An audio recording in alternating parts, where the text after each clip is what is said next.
In Entity Framework, you can use row SQL. As you can see here, we have some row SQL over here, but notice that we are using students DB set, so essentially student table. But notice our query does a select star. What this means is it's going to pull the fields from this table called students and this table called student subjects. Now, if we go over to SQL Server and if we have a look at the students table, we can see that it contains the following columns: ID, name, age, city is active. Now, if we have a look at the student subject, you can see it has student ID, subject ID active, but then we got the ID column over here. The ID column over here and the ID column over here have both got the same name. So if they have the same name, you can see the problem will be with this select star, because what it will do is it will get the students from here, which will have an ID column, and it will get a student subject, which will also have the ID column. So when it does the mapping against the student DB set or class, so here that's our student class, for the ID field, it's going to get confused and it won't know which one to use. So in this instance and in this version of Entity Framework,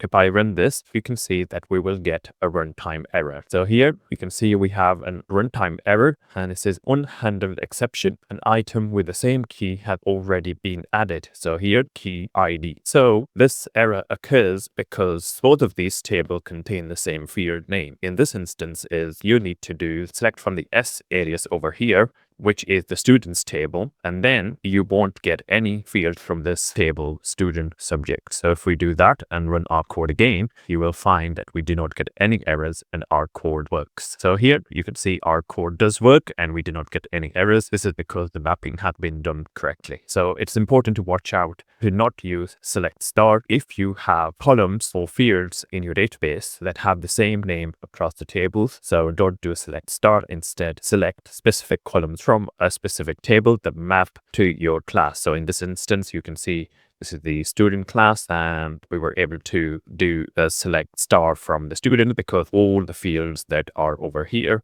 actually do exist within the backend table. And that's not an issue.